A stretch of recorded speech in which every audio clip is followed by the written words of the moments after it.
¿Sabe usted cuál es el nombre de la era geológica que estamos viviendo? Algunos científicos sugieren llamarla la era del Antropoceno por el tremendo impacto del hombre sobre la Tierra. Sin embargo, solo una quinta parte de la humanidad es la responsable de sus efectos, entre los cuales se encuentra el cambio climático. Nos lo cuenta el célebre historiador bengalí Dipesh Chakrabarty. The geologists use it. They try to use it as the name of a geological period that they say we have entered, and it's a period where they claim human beings have changed the geological history of the planet.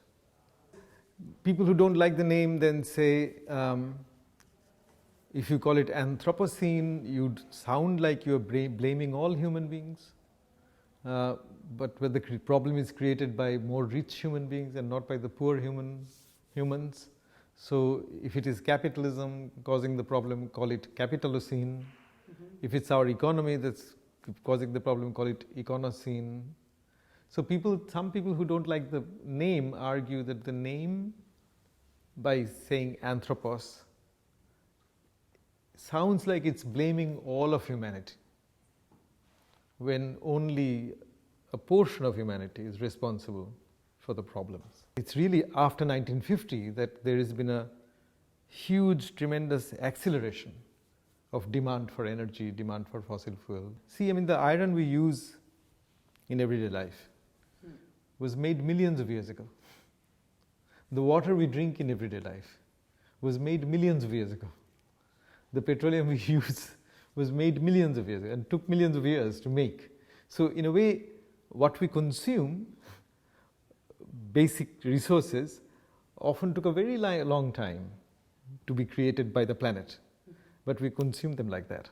The collapse is not immediate, but we'll face a lot of small collapses. See, normally evolutionary change, what happens? If you evolve to become more powerful, then your victim also evolves to have more strategies for avoiding you, right? So when lions became more powerful in, say, killing deer, the deer also evolved to run faster.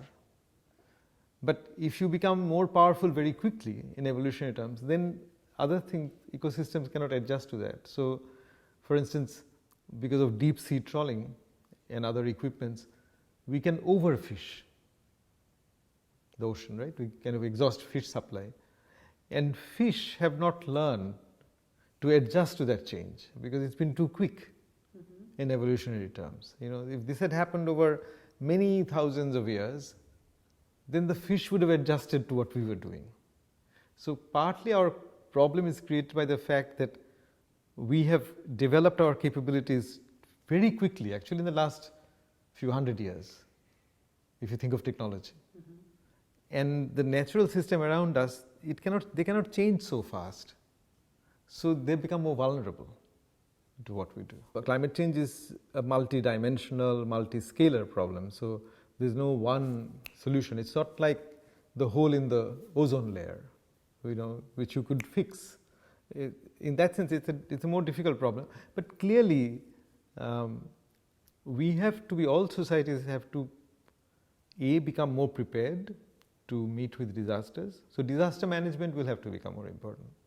But it will also, but you can't manage disasters if you don't raise awareness, because people have a role to play.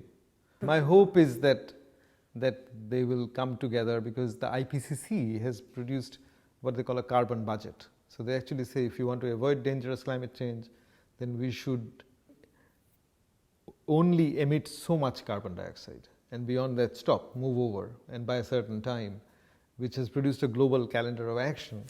And I would hope that countries would move towards a global calendar of action. The question is how quickly? Will we be forced by circumstances to come together?